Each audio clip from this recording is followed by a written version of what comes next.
Father's Day's around the corner. I can't think of a better gift than the Endless Summer box set. This is needed by us, fathers. We need this. So don't be a hoe dad. Get your dad or yourself for Father's Day the Endless Summer box set.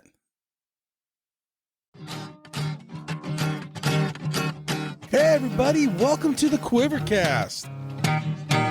You go left, I go right. Man, this wave is out of sight. Going surfing, going surfing, going surfing with... All right, everyone, welcome to the QuiverCast. So excited today.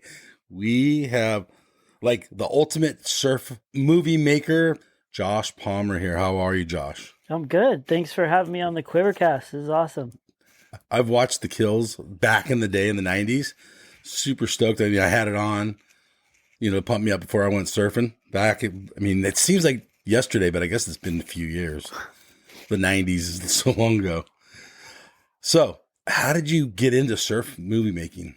Well, it was really natural, actually, because just growing up in Santa Cruz, on the west side of Santa Cruz, and, started surfing in junior high. My good friend Mike Brummett took me surfing for the first time. I think I was in like 7th grade. He came from one of those, awesome surf families where his dad surfed and took him surfing when he was a baby. And for me, my family wasn't like that. So it was my first exposure to surfing. And I was like, this has got to be the coolest feeling, like in the water, riding energy waves ever. Plus it was like, all the cool guys surfed and, being in junior high, I was like, he's already my buddy. I want to hang with these guys and learn how to surf. And it just kind of went from there. I started taking pictures and videos and surfing myself a ton and kind of fit the need. Because, in Santa Cruz, it was like, we were in NorCal. It seemed so far away from Southern California. It just really seemed like a whole nother world. And so eventually, as I progressed in my photography and filming, I really wanted to show like all of California and the world, like, hey, we got some amazing surfers up here and they just happen to be my best friends. Actually, let's talk about your family quick. Were they not familiar with like the surf scene going on in Santa Cruz, or did they stay away from it? My parents got divorced when I was pretty young, and I lived with my dad, and he was actually a professor at UC Santa Cruz. Got it. Okay, so cool. He came from the East Coast, and he's a gnarly guy. Like, he went to Harvard and Yale, like, to get his PhD. So he's like full just book guy. Smart guy. Not really beach guy. So that was, Mike really opened me to that whole new world of surfing. And obviously Santa Cruz is like got to be one of the coolest places in the world to grow up with skateboarding and surfing together. It was incredible. Your dad's this academic kind of guy. Were you that kind of kid? What kind of kid were you? Well, we moved to Santa Cruz when I was 7. I was into skateboarding, like really into BMX, ninja stuff. You know what I mean? Like your typical growing up, at least in California. I was really into the dirt bikes. I had like a BMX bike, a GT. I was super proud of it. There was these bike trails, so we would just go after school. We would, if we weren't like spying on people, you know what I mean? We were riding our BMX on the BMX trails and stuff. And okay, so what part of Santa Cruz did you live? I mean, obviously on the west side, but did you live back a little bit? Yeah, I lived like kind of off High Street by the entrance of UC Santa Cruz. Oh, okay. Mike just lived a block from me, so his dad would give us rides to the beach because it was a lot of uphills and downhills to get to the beach. Right. Were you guys going back in the National Forest and riding your bikes and stuff? On Bay Street, there's like a big strip of the road where there's trees and stuff in the middle. And there's these insane, like for kids, bike trails where there's this huge like drop off, and everyone called it Godzilla.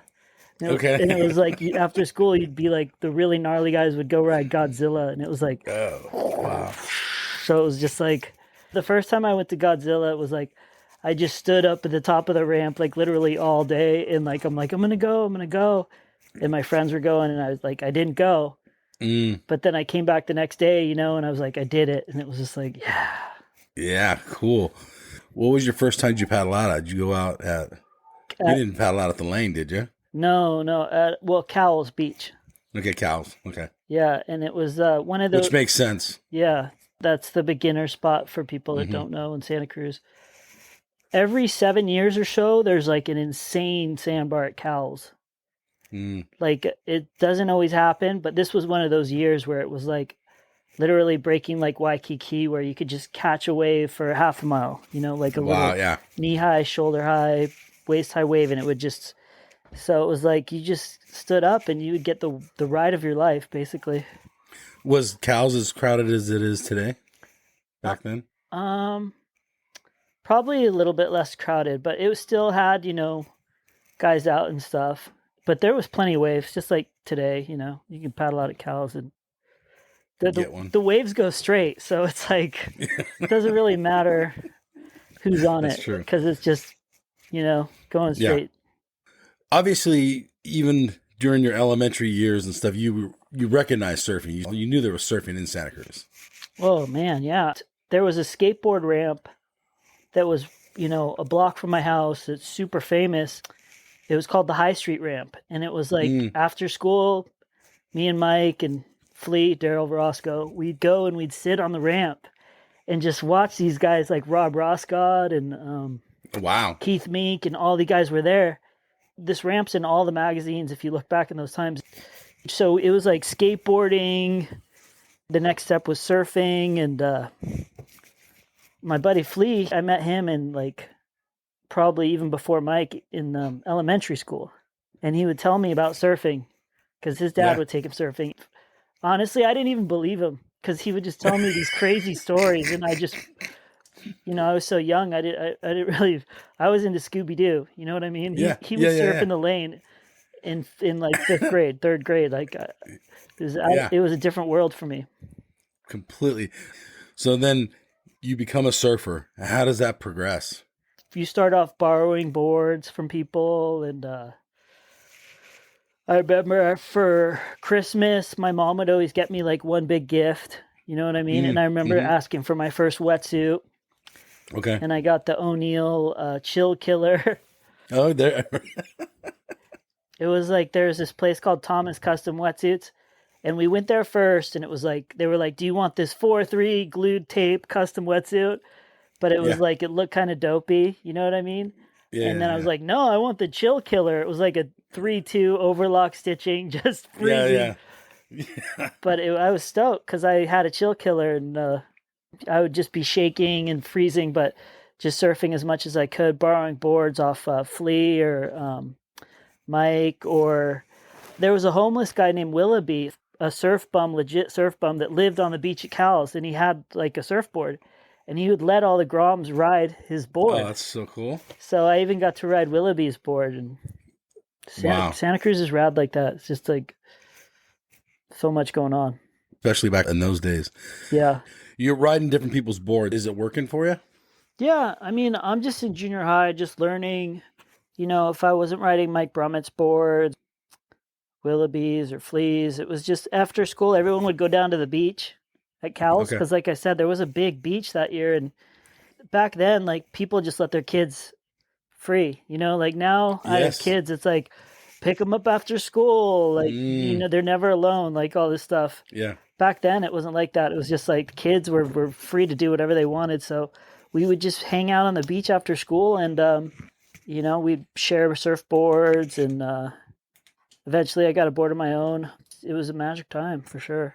When do you start progressing, going up to the lane? Yeah, so that's what's cool about Cowles. It's like goes Cowles, and if you go out further, it's Indicator. Yep. And then it's the lane. And then there's other spots too in Santa Cruz on West Cliff. There's a surf spot called Getchell's. And so basically you didn't surf the lane unless you had a death wish. Nobody surfed the lane except for maybe Flea. Okay. Everybody else, me, Mike, we just surfed Cowles. Eventually, we'd make it out to Indicator. And then we started surfing Getchell's. It's right in between Mitchell's and Stockton Avenue. Okay. And there's this little tiny reef there. And if you went and checked it, you wouldn't even know it's a wave, but there's actually a perfect little left and right peak that breaks about chest high, max. And it's one of the funnest waves in the world when you're just a little kid. Yeah, I bet. So surfed there for a really long time. And then finally it was like, You're going to try the we're lane? going to try the lane. How'd that go? It was terrifying. It was really terrifying because the locals, I mean, like I knew who they were, obviously, but it was like if they caught you surfing the lane, like first they would probably tackle you. They wouldn't physically punch you in the face, but they would punch you in the legs, they'd punch you in the chest, in the arms, like so even getting out to the lane was just you had to like, ride your bike up to indicator and then slowly go and look and be like, okay, like those guys aren't here.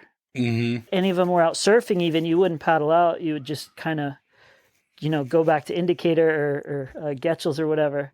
So it took a while to build up the courage. But then, once you were out at the lane, you took some helgi beatings, as they said, you could slowly work your way into the lineup. Would like Flea be out there and like give you guys a thumbs up, like come out with me, or what was his thoughts? Flea was awesome, but he knew how it worked. So he was higher in the pecking order because Of course. he was born not scared of anything. So like if those guys beat him up, he would fight back. Okay. You know what I mean? I would probably just be like, okay, when is this going to end? Like, so he wouldn't be like thumbs up. He'd be like, he would play it cool.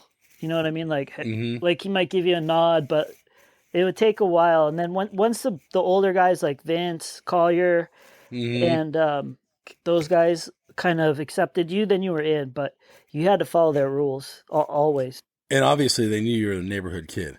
Yeah, they knew you.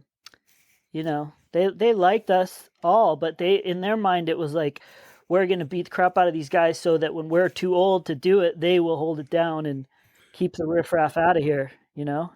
Like a hazing? Yeah. So to them, it wasn't like we're mean. We're just beating them for no reason. It was like to them, They're training you. Yeah, they were training you, getting you ready to surf middle peak when it's double overhead. They didn't want a bunch of whiners, They wanted like guys that were gonna like charge and make sure that like people didn't litter, or because a lot of times when you surf with people that are unexperienced, it's like they can be super dangerous. If a wave comes in, they just 100%. throw their boards away and they could hit somebody in the face. So it's like, localism isn't all bad. I understand the ocean's for everybody, and that's what I believe. But it's like, really, there is a learning curve when it comes to surfing. It's not like, playing tennis. It's like the tennis court's moving. It could slap you in the face, and your racket could hit someone else. So it's like, you got to follow some rules if you want to surf really hardcore spots like the lane, because there's a cliff there.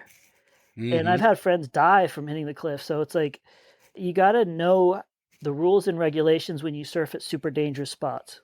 And at this time, are you ever venturing over to the east side and surfing? East side was like heaven to us. We love the east side more than anything. I mean, every weekend, me and Rat Boy, and because I was starting to hang out with him. Okay. Flea never came with us to the east side, but like for me and Rat Boy and Matt Fitzsimmons, we love the hook. Okay. And we love the east side because the waves are, I'm friends with all my east side homies, but the waves are a little bit softer over there. Yeah. More playful, for sure. User-friendly. And there's a lot of really good spots. We'd love to go to Capitola Jetty. Because as a kid, it's like there's two different jetties. There's the one straight out, which is a really hardcore barrel. But there's like a reef in the middle that's really slow and breaks really far. So as a kid, it's one of the funnest waves you could ever surf. So growing up, we loved the east side, and we would go over there, and it would be like a big surf trip. Like get dropped off for the day kind of thing? Yeah, exactly. We'd get dropped off at Capitola Village, and we would surf all day, go in the village, grab some cookies, and just wait for Matt Fitzsimmons, his dad, to come pick us up. It was great. Now, this is like pre-Surfline, right? Or was Surfline around then? I don't remember, but I don't think so. Yeah. So were you guys just getting dropped off randomly? It could be knee high, but it could be double overhead kind of thing, and just going out no matter what, or what was the situation? Well, like we would know what the waves were doing, because we all lived. Oh yeah, you check it. Yeah, but like Capitola is always not that big. Yeah. I mean, when you're a little kid, it's just, you just want fun waves, not like scary ones. Most people are like that. You start making your way up in the lineup at the lane and throughout Santa Cruz. Your friends are becoming some of the best surfers in the world at the same time, and you're surfing with them, and you're an accomplished surfer yourself. Yeah. I mean, it was sort of like we just had people that you really wanted to root for.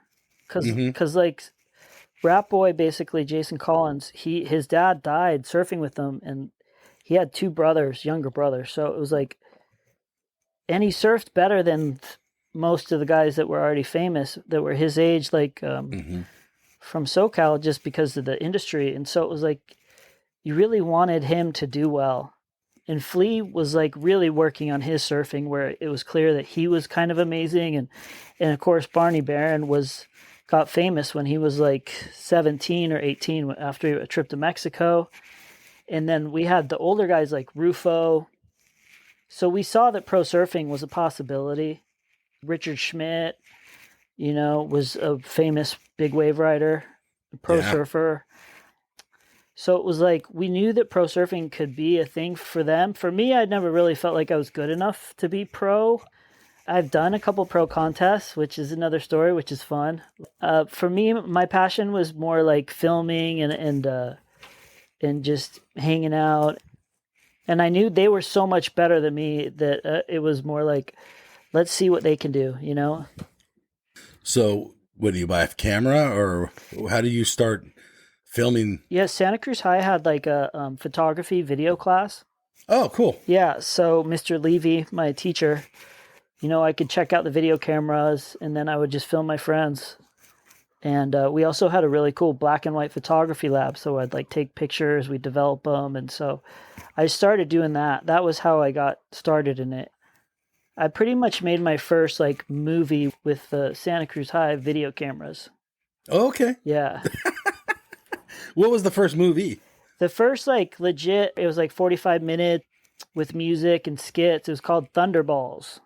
Oh, okay. Yeah, and it was kind of like Jackass-esque. Like there's a scene where there's like dog poop in the sidewalk, and we're like waiting for someone to walk through it. You know what I mean? And like catch the reaction. Like there's stuff like that in the video. Just being kind of silly and kind of fun. Yeah, just, being high school kids basically. Like right. Like, let's see who's going to walk through dog shit. Like, oh, hilarious. Or, like, I think we even did one skit where we put, like, $1 on, like, a fishing line and, like, waited for people to, like, try to grab it. Just silly stuff like that. What was your inspiration for these skits? And what gave you the idea to do these? Well, like, I was a big fan of, like, Endless Summer and Bruce Brown and all his movies. And he'd always have, like, kind of little skits in it. I think just making videos for my class or whatever, and we do little skits for the class projects, that it was just natural. It's just part of that. Like, you're just filming your friends being goofballs and trying to throw in some of their surfing and some music you like. And so this first movie you make, who was in the movie? Do you remember? And do you still have that movie around? Like, yeah, it's still around somewhere. So that's awesome. The people that were in it was like, Rat Boy, Flea, Barney. And then, of course, like my favorite surfer was Slater. So Slater's in it a little bit. Like I was able to get like Kelly in it, not because I didn't know him or anything, but like I think I filmed him at like a contest in Huntington Beach or something like that. Okay. Oh, I know what it was. I went down and filmed like the OP Pro. Like Rob Machado was in it, and Gerlach and Slater. So it had like that scene too. Okay. But it was mostly just Santa Cruz and just like fooling around. Yeah. And music and stuff. And how did you pick the music? Obviously, it probably wasn't licensed or anything like that. Well, actually, a friend of mine worked for like a music label, and he. Okay. Yeah, and he was like, if you want, you can use all this music in your movie or whatever. And so I did. I used all that music. At that time, there just weren't a lot of, surf movies out there. So while the quality wasn't like the best in the world, I found a distributor that sold it. And so that sort of gave me money to buy my first like real camera. This is off Thunderballs? Yeah. Wow, okay. Yeah. Did you do like a premiere in Santa Cruz or like at the high school or anything? No, we didn't do any premiere for Thunderballs. It was just like Just threw it out there. it was just almost embarrassing. Like, watch the movie. It's kind of silly. It's Okay. not a lot of tripods getting used, and just Oh, I got it. it was, but just it was like being in the right place at the right time, where it was just like, hey, you made this. Is kind of cool. Like, it's got your friends in it. It's got these guys in it. Like, Rad surfing, I'm sure. like maybe we could like do something with this. And so Surf Video Network sold it for me, which was like a thing back in the day. Yeah. So what did your school teacher say about this? Did you show him the film? No, we didn't really get along. Oh, okay. I didn't really get along with Mr. Levy too well. So that's a bummer. So you guys weren't working together. He wasn't giving you advice or anything. No. Okay. Yeah. So are you learning this all by yourself, or is what's his name, Mr. Levy? Is he helping you at all? Or are you just learning what you're learning in class? No, he taught me, a little bit about editing and stuff like that. But okay, I pretty much finished the movie after high school, in the summer after whatever. I got accepted to UC Santa Barbara. Yeah. And so I ended up doing a surf trip down there with Rat Boy, actually, and we stayed at my friend's house that already went there.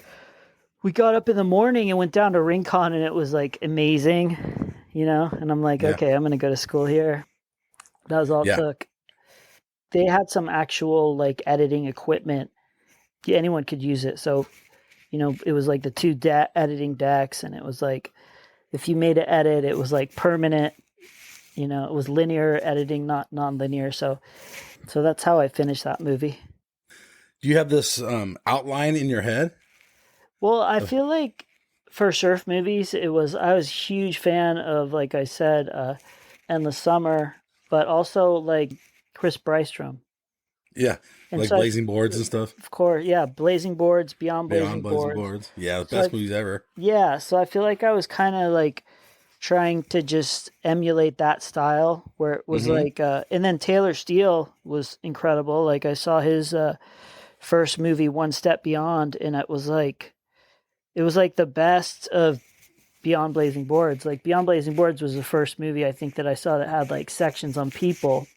And Taylor's first movie that I saw was called One Step Beyond, and it was like, it was a lot of Rob Machado, and he was friends with like the punk music guys. Wasn't quite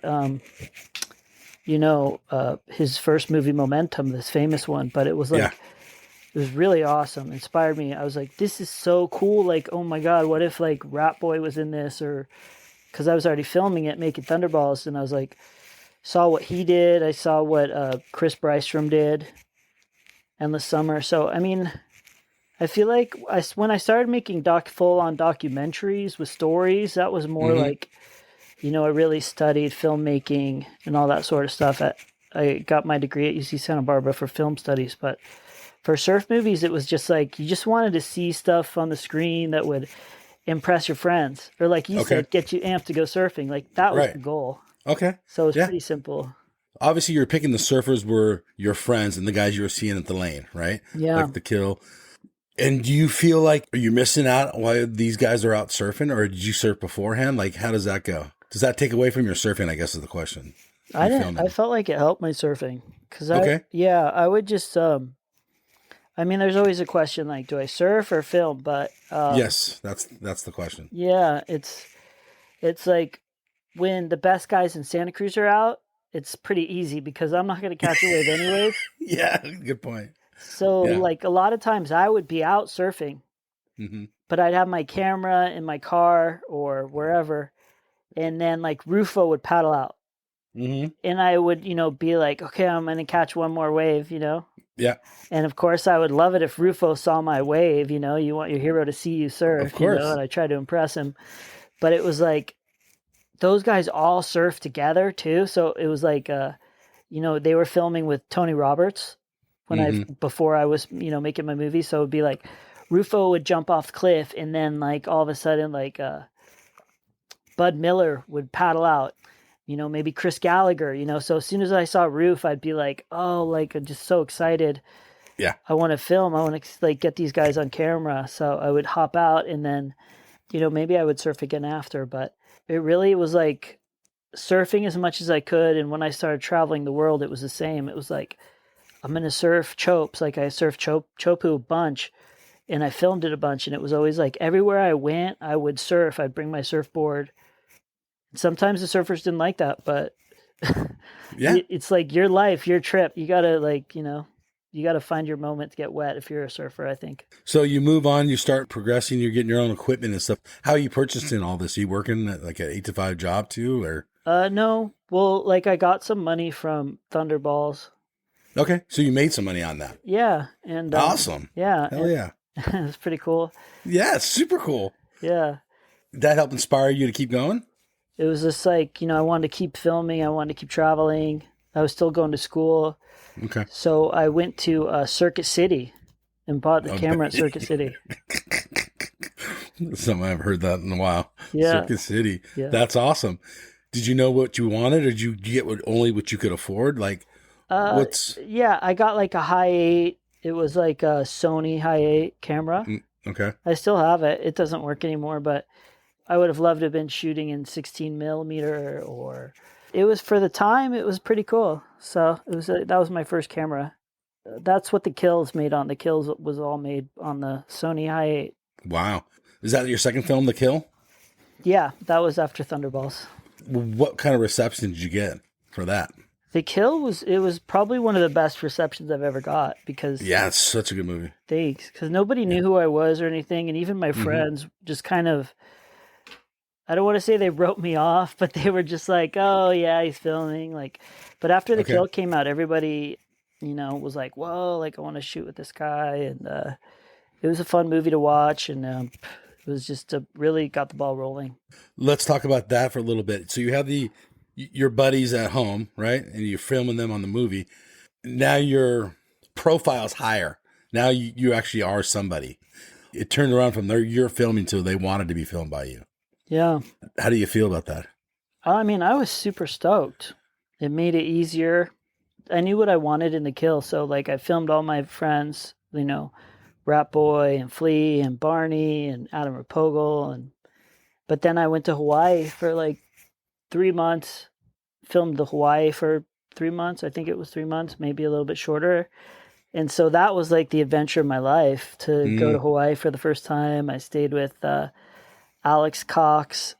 He was like a pro surfer that wasn't super famous. And it was just unbelievable. I made really good friends with Jay Adams, actually. Spent a lot of time hanging out with Jay Adams because he lived right next to Alex.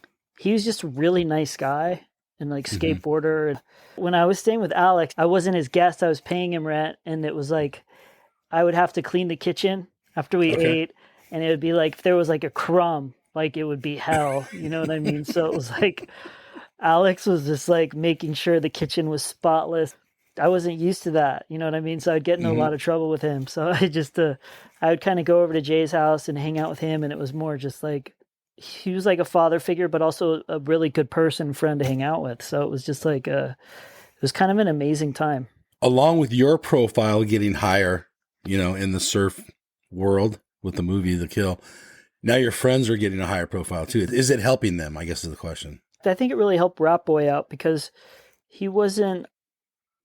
I mean, and Flea and Barney, but like there was other guys like Tony Roberts that was making really awesome movies. So it wasn't like my movie was the only movie, but I think The Kill kind of struck that same chord as Taylor's movie in a way. I think it hit that generation. Yeah, and that was, the generation that I was from, where it was like I grew up and we'd go to punk rock shows, listen to punk rock music and heavy music. I kind of wanted it to be like the Santa Cruz version of sort of what Taylor was doing, just to show like what we were capable of, because we always kind of felt like we had a chip on our shoulders and we had to like prove ourselves. Nothing was ever given to us. Like we had to do everything twice as good to get noticed. It was really nice when Flea and Rat Boy really started getting sponsors. It was all because of their own talent, but it was nice to feel like you kind of helped a little bit. From a Southern California perspective, I feel like your movie really did everything you're saying. It opened up the door to say that, hey, in Santa Cruz, we have this going on. And we're kind of you're kind of living in the up north away from everyone, but the surfing was phenomenal, if not better than like. So I remember going to Santa Cruz in the early '90s and rolling up the lane when it was like well overhead, and the amount of surfers in one pack was better than anywhere else I've seen in Southern California. Does that make sense? What I'm saying? Yeah, You guys had a lot of talent up there, a lot of sitting talent. next to each other. Yeah, and that was the attitude. Like, Right. it's weird because when I go surfing now, it's like everyone just shares waves, which is great. Mhm. But like in Santa Cruz, it was like you didn't share waves. It was like the best guy always got the best wave. Like you just knew, like, hey, this guy's gonna destroy that wave. You're gonna surf that wave like a clown. We don't want to see that. Like he's Yeah. gonna go. You know what I mean? So it was like Yeah. it made you want to be better because the better you were, the more likely you were to get those good waves. So it just really fed everyone. Yeah. I guess what I'm trying to say is your movie, in my perspective, and the show really did showcase the talent in Santa Cruz more than anything else, anybody else. Good, thank So, you. Yeah. So you keep making films, you go to school, and how does that go? School was awesome. It was like I got to go to school, and I'm really lucky that my dad paid for me to go to school, and Mhm. thankful for that. And but I would take a quarter off every year. So like I would go to school for 2 quarters, and I would take 1 quarter off and go to Hawaii. You know what I mean? Okay. Yeah. Or I would travel. Like Rufo took me on my first trip. Me and Davy Boy and Rufo went to, and you know all the Santa Cruz guys did too. Went to Spain, Portugal, and France, and that was my first big trip.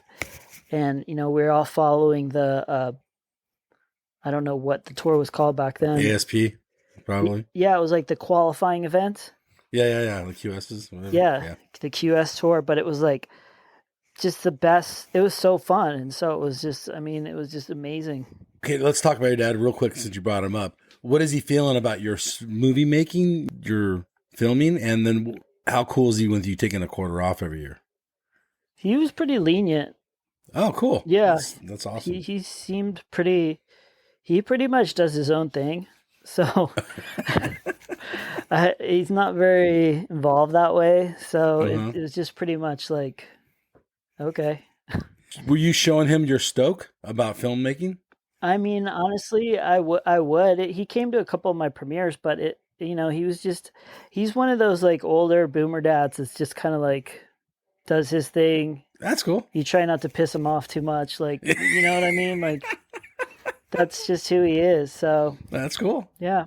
There's no right answer, but I'm just wondering. Yeah, it works for me because I think that how we grow up a lot, it shapes a lot of who we are. And it's like for me, not having someone telling me what to do, taking me to soccer or whatever, it was like really I had this free form life where I was just doing whatever I wanted at such a young age. And I was able to channel that into a positive way where I was filming my friends, surfing, like we were making our own scene. And if I would have had maybe a more involved parents, I probably wouldn't have gone down that track. So I'm definitely a product partly of how I grew up, but it was like, for me, I was happy that it was like that because it was just so much fun. And I feel like, for Flea and Rat Boy and, you know, like their parents let them do whatever they wanted to. And it was just, we were all just kind of like had our own weird, like dysfunctional family, you know, and it was, Vince was our poppy. You know, okay. Vince Collier was like the man and we would take our hints from him. It was pretty cool. I mean, yeah. Before we leave the whole Santa Cruz and the movie making, you're making movies. What are you guys doing when the camera's turned off and you're going to punk shows and like your friendship? What is it like? It's just like any friendship. I mean, the camera was always on. I was always filming everything. It was like I've recently been going through a lot of my old tapes because there's like new technology now where I can bring those high 8 moments and re-edit them with the help of artificial intelligence and make the quality a lot better. So I've been trying to redigitize a lot of those old tapes. I mean, I just loved filming. I think maybe I was a little bit nerdy too, and I wanted to film. Like it was kind of like I felt safe, you know. I mean, I'd put the camera down sometimes, but that was kind of like my role. Like these were my heroes, but they were my friends, and I would be filming them, and I'm sure sometimes they would tell me like, "Dude, put the camera away." Right. We would surf every day, and then as we got more successful, when Rat Boy and Flea became stars and we're starting to earn like pretty big paychecks, we would surf in the morning and golf in the afternoons, and that was my life for like 10 years. It was pretty nice. You've made, more films. I mean, to your credit, did you ever get away from your main focus being surfing? Did you ever try to do a golf or skateboarding or anything else like that? I did do like a horror movie once, sort of like Paranormal Activity. Oh, really? Okay. Yeah. Wasn't that great? But So tell us about it a little bit. Basically, me and a bunch of friends were just like, let's try this, and it was super fun. I actually lived in Summerlin for a little bit, Okay. which is a town that's in Santa Barbara. It has like a really insane history.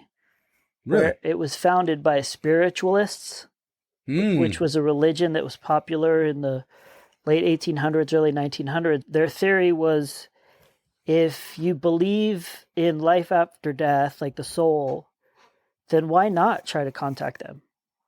Okay. If it's real, like, then they're there. You know what I mean? If you believe in spirit or whatever. So that was their religion. They were Christians.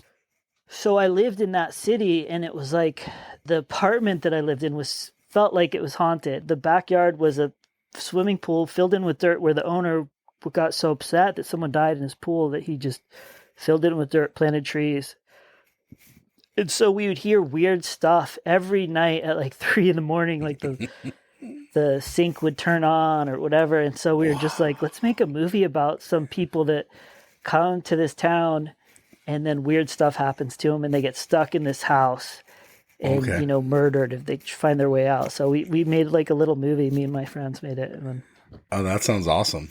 How long was the film? It was like an hour long. I made it long enough so that I could like sell it. And it was on iTunes for a while. Really? Okay. Yeah. Interesting. I don't know if it's still on there. I actually haven't checked, but we were going to call it Exit 91 because that's the exit in Summerlin. Okay. But we ended up just calling it the Yellow House. That's the house in Summerlin where the spiritualists used to meet. Is the Yellow House with the old restaurant right there? Yeah. Okay. Wow, I didn't know that. Yes. Yeah, trippy. For a while, there was no one in the Yellow House, so we actually snuck into the Yellow House and filmed in there a little bit. How'd that feel? It was spooky. Was it spooky? But like nothing really too weird happened. Okay. It was fun though. It was super fun. I mean, I would do like another movie like that or whatever, but it's kind of hard because being a surfer, it's like you always want to be near the ocean and all that sort of thing. But so you did venture to do other film projects. I did that. I would love to do like an alien UFO documentary because I love that sort of stuff. I feel like I'm pretty creative. I'm always thinking about different things I want to do. It's just finding the time. The time is rough. At what point do you start deciding to do documentaries? I don't know. I guess The Kill is a documentary. Is it? Or how would you portray it? Well, it's like an action video. Well, like I always wanted to do a movie about Santa Cruz. Right. Even when I was making The Kill, I was always in the back of my mind. I think that was partly why I was filming so much. I was like, not only are these guys amazing surfers, but their story is just like incredible, and growing up with movies like Rocky, and I felt like Rat Boy was the Rocky of Santa Cruz. Like he came from nothing basically and went on to become the air show champion. And yep. So I don't know. I just wanted to tell the story of Santa Cruz, and I was able to do that eventually when I made my movie, The West Siders, which I'm super proud of. Yeah, I love that movie. I didn't watch it recently, but I watched it probably 6 months ago. I've watched it several times. That's a true life of the West Side, or how it was, right? Yeah. Mostly, yeah. Everyone's experience is different, but I feel like it captured a lot of that. How hard was it to get these guys to open up and talk to you? It wasn't very hard. Just because you're friends, or? Yeah, they trust me. Okay. We had a little bit of a budget, so that helped. So I was able to pay them a little bit for being in it, for opening their life stories, basically. That was just such an awesome experience because I mean that was really like my real film school was making that movie, and we ended up getting a pretty decent budget where we were like doing interviews on the sound stages in Hollywood, flying like Rat Boy and Vince and Flea down and paying for their hotel. We stayed at like the Standard right in Hollywood, and so it was pretty incredible. And then getting Rosanna Arquette to narrate it. She's in Pulp Fiction. Like, she's always been an actress I really admired. That whole experience was incredible for me. Who did you approach and how did you approach to make this film to get the budget for it? Well, I made like a trailer for it. Mm-hmm. I met this guy named Matt Wesson, who's really creative. He was like an up and coming filmmaker himself. And he knew, like, being from Santa Cruz, I didn't know a lot of wealthy people or connected people. But he kind of did. He kind of knew like a lot of people in Hollywood, and he got me a meeting with one of the movie studios. Wow. Yeah, so I went to this meeting in Hollywood at like I forget, it was like New Line Cinema or one of those. They were making Mr. and Mrs. Smith, remember, with Angelina Jolie and Brad Pitt. I do. And so I got invited. I went on their studio lot. I had lunch with this, movie producer that made movies, and we ate at the commissary where there's like actors eating, and it was super exciting. Yeah. And he said he would give me $1 million to make it, or not me, but like $1 million budget. Yeah. Dogtown had just come out, and he was like, "This is going to be awesome." He liked the trailer, he liked the story. He was like, "Give you $1 million to do it, budget. We'll make it like, it'll be as big as Dogtown or whatever." And I was like, that's awesome. And so I told Matt after the meeting, I was like, hey, this guy was like, offered $1 million budget and all this stuff. And I was like, but I don't really want to make it with them because I've heard so many stories about Hollywood, and I really didn't feel confident because I hadn't really made a big movie like that. And I was like, scared. I was like, I know I'm going to start making it, and then they're going to be like, okay, we want this other guy to finish it, or and the story was so important to me that I told Matt, I was like, do you know any private investors like that we don't need $1 million to make this, but can give us 50 grand or something, so that we can tell the story our way. Because I really want it to be my vision, and I don't really want to, I'm scared that they'll just take it over. And so luckily we did. He knew somebody. And maybe it was stupid to decline that, but that was just a lunch meeting. There was never any like paperwork, like here's your offer written down, but yes, it was like a really positive meeting. And he seemed like he was serious, but for me, I just felt like I wasn't ready for that yet. Okay. If I got offered that now, I'd be like, you jump on it. Let's go.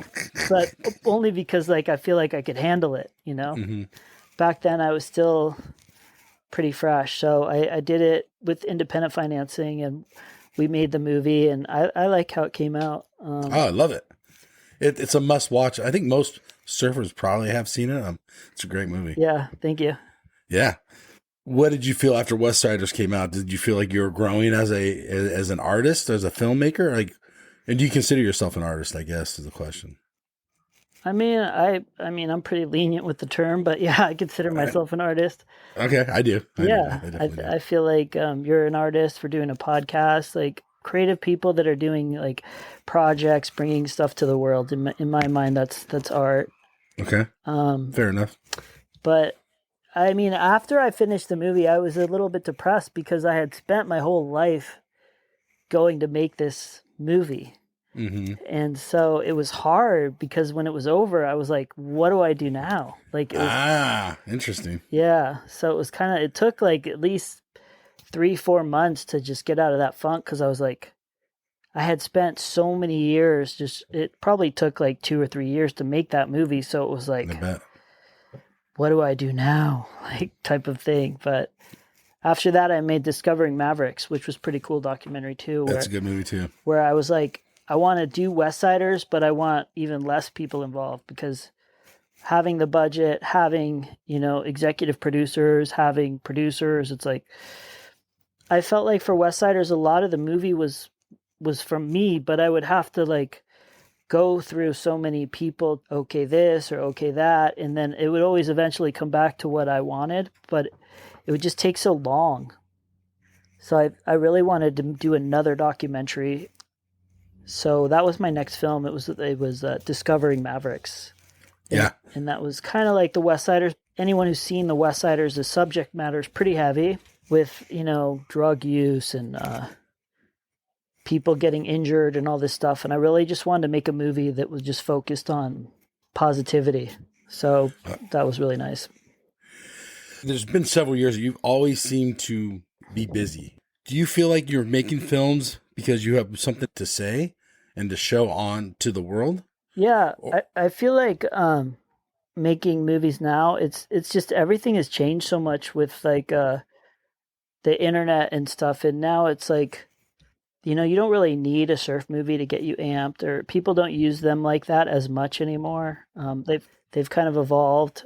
Most of the surf videos now I see are basically like vanity projects where it's like a surfer who's really well known has like his own filmers, and they just kind of like show like how hard the person surfs, like how good they are. It comes from them, and it's kind of interesting and it's rad because usually they're amazing surfers and stuff, but it's like it doesn't have that same like edge that like an independent movie can have. Yes. So it's just, I feel like there's still a place for surf action movies, and there's always a place for surf documentaries. 100%. I was looking through some of my old, I don't know if it was surfing or surfer, but if you look back in the 90s, if anybody wanted to see something new and fresh, they'd have to buy a VHS tape or a DVD. And today we're throwing so much at us, surf-wise or any content really. It's overwhelming. How do you stay relative and different? There is a lot of stuff thrown at you as a surfer, as you say, which is great because as surfers, when there's no waves, we want to see surfing. And it's like Surfline has been doing a great job of balancing the line between, just like a surfer showing how good they are. And, like they'll show you a cool clip of like the last swell and some great waves. And like that last video they put out with O'Neill of Caitlin Simmers. Yeah. How incredible is that? I mean, yeah, where they go. Amazing. And those are all platforms that I could utilize too. Like I still give Surfline content. And I love working with those guys. There's a million different ways to get your product out there these days, which is, my product mostly is filming surfing. So yeah, it's like there's fast channels. There's a new fast channel called Surfing Plus, which has a ton of great content and stuff. So there's like different ways to get your product out there and filming. I'm still like shooting, like I'll get hired to film stuff randomly or whatever for surfers, but there's a lot of stuff out there. Everything doesn't have to be exclusive for me. Like I miss the days when my favorite days of filming is like when I was in Santa Cruz, and it was like I would bring like Rat Boy and Barney, and then Tony Roberts would bring like Peter Mel and Adam Rapogel and Rufo, and then like Ron Edwards would come with Chris Lynch or whatever, and it was like we'd all be there filming together, everyone pushing each other, each photographer trying to get a better angle. Like to me that was the most exciting thing. Like I love that. I don't have to be like on a beach in the middle of nowhere with just Rat Boy, no one else shooting him. Like I kind of like the whole like everyone meeting up and like doing stuff. Were you guys competitive? You and the other filmmakers? Or I feel like we were competitive in the way of like if someone did something super sick, we'd want to be like, oh, I got a better angle, or we wouldn't be competitive in like I don't want him there. Okay, gotcha. It was more. That's what I mean. Yeah. Yeah, it was pushing each other. Yeah, it was more like who's got the best camera, who's got the best angle, who missed the shot, like because the surfers would all talk, and so it was like, like they would come in, and if you didn't get if they did the big 360 air, because it was rare back then, like actually pulling them. Yeah. And so it's like if you shot with Rat Boy and you missed his 360 air, you'd hear about it. Oh, I bet. Yeah, I imagine. So like I would always just try to get everything because you wanted to do them a solid, So it's just that's where the competitiveness came in. It was more just trying to outdo each other. It wasn't more of an exclusive type deal. Yeah. Just pushing each other, making each other better. Yeah. Going back to the world today. So what are your projects you're working on now, and what's the future looking like for you? I've got like 3 different movies that I've already almost finished. Wow. And, Cool. and I'm writing like a novel, which is Really? yeah, Interesting.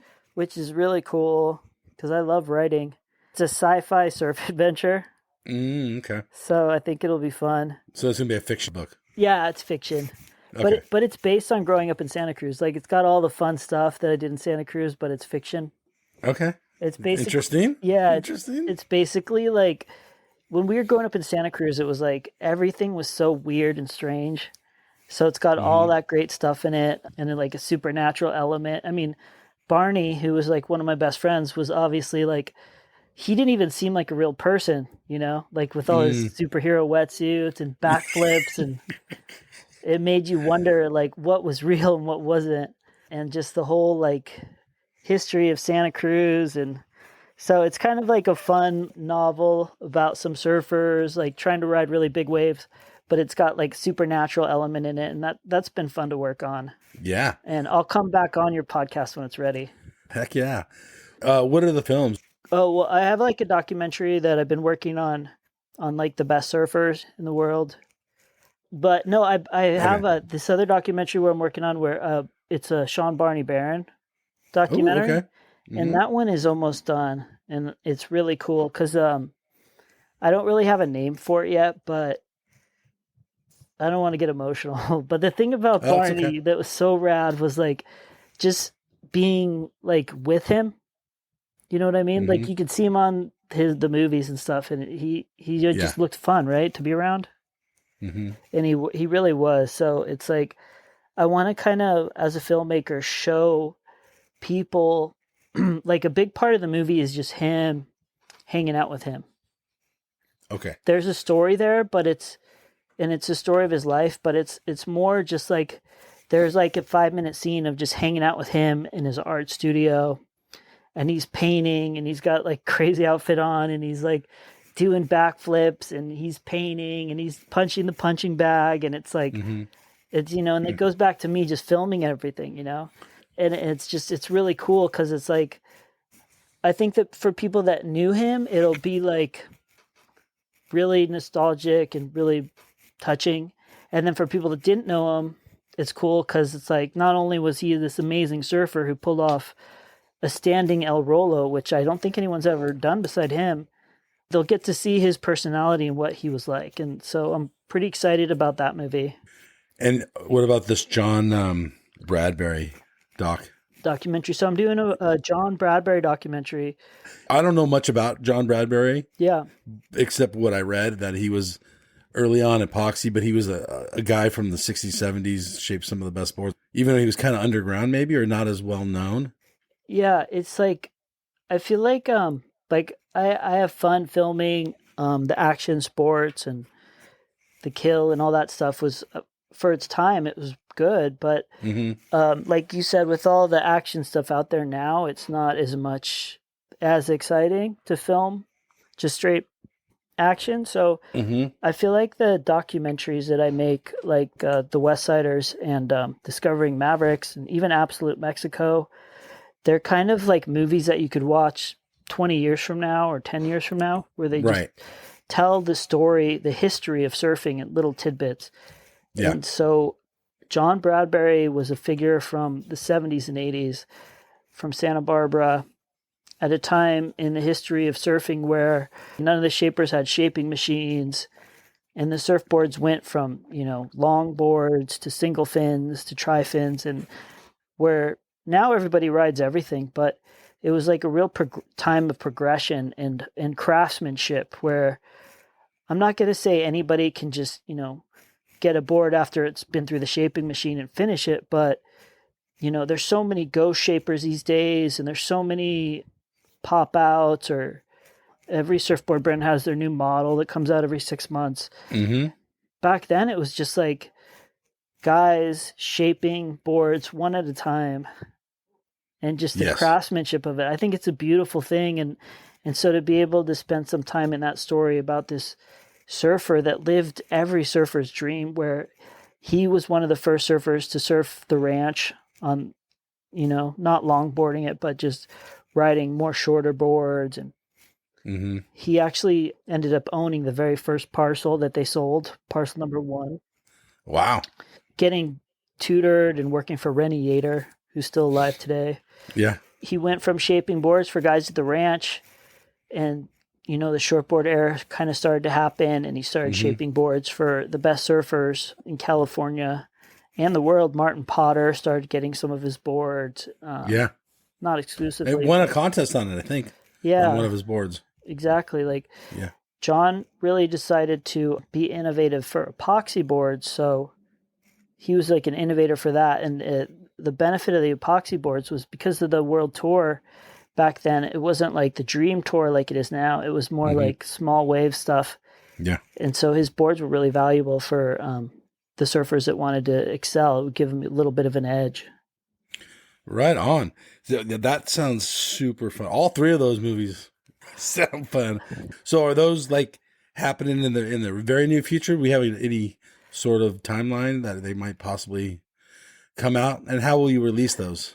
So the Barney movie right now, it's like I started doing the Bradbury movie, so it's like I'm in this weird spot where it's like the Barney movie is pretty much done.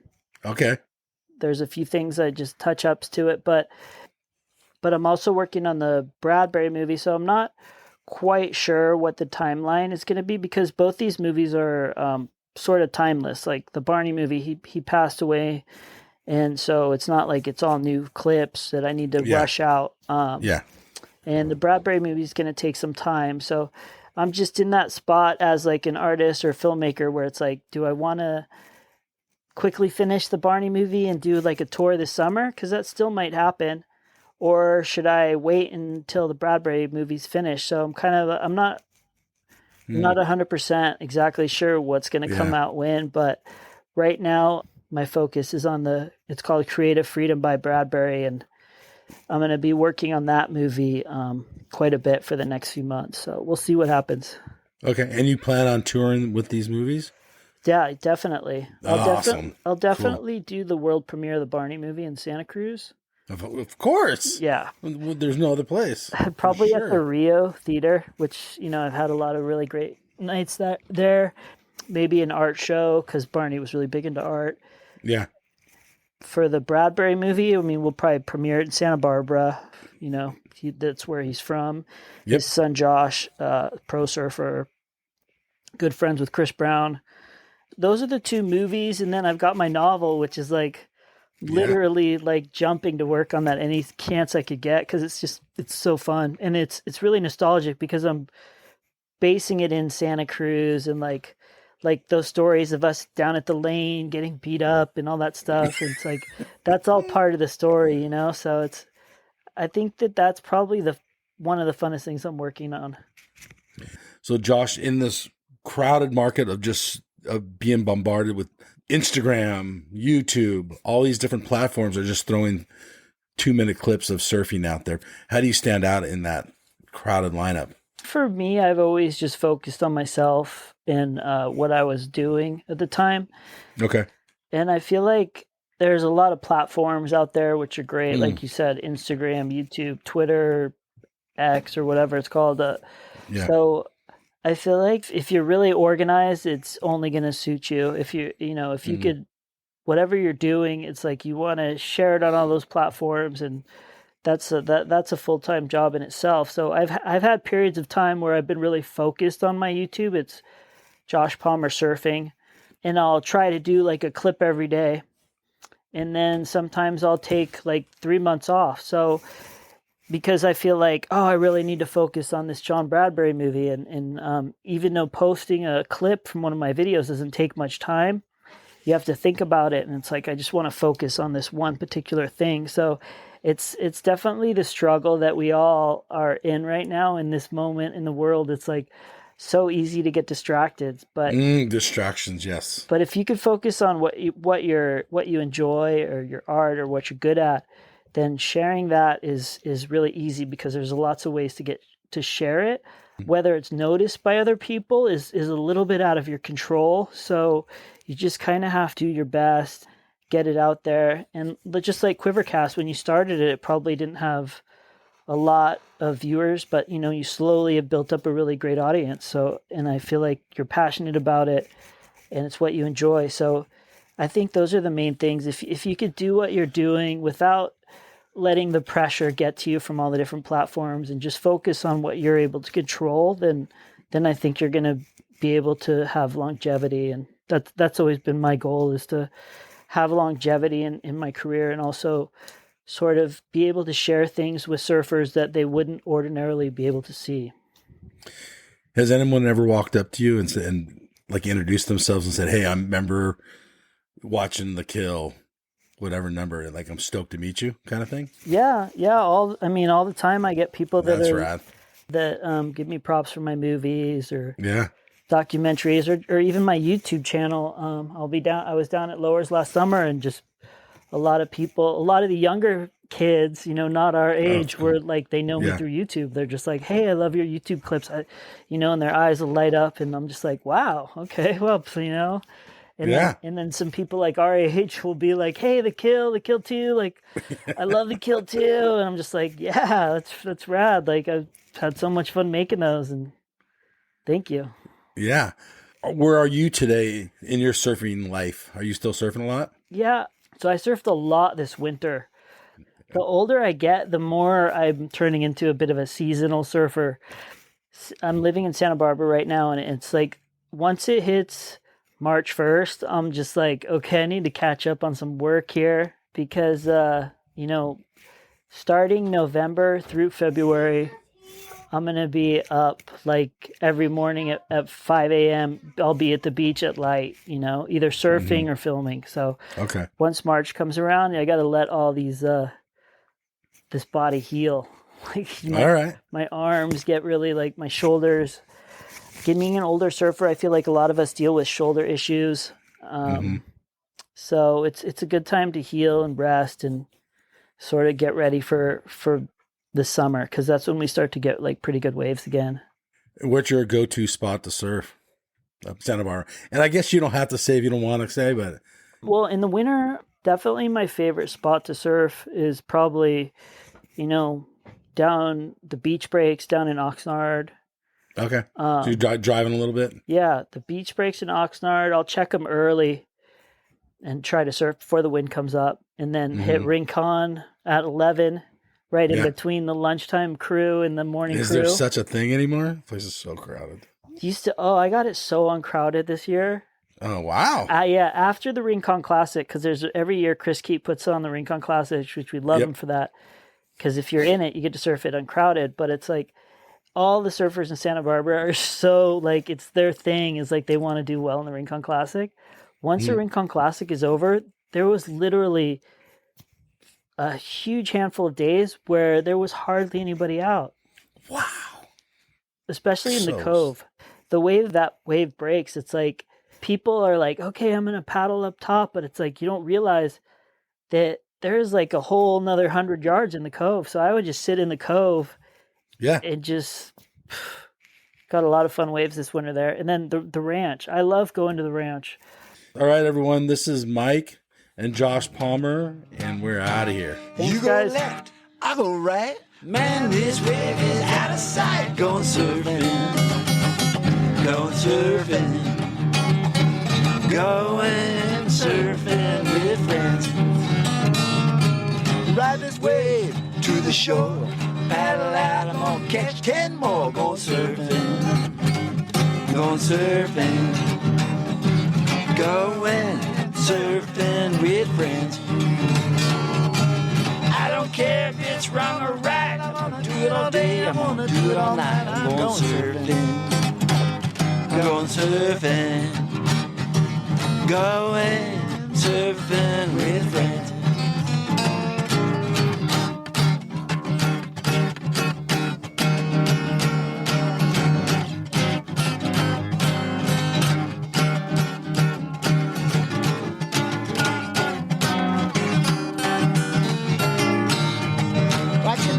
On my way, it's a It's a beautiful day, I'm going surfing.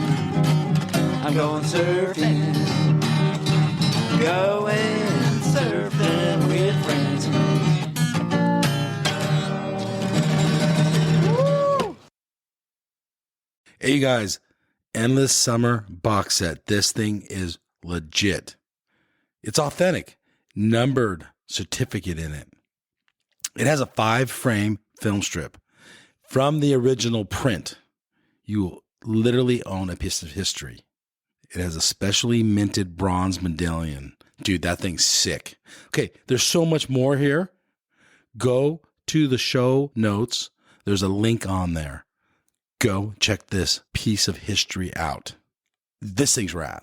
Seriously. Smithsonian American History Museum has it. It took 4 years of research with 3.5 in production, all hand assembled. This thing's rad. So much to this awesome box set. Remastered DVD, sharper images than the original film, but dude, this thing's so sick. Link in the show notes.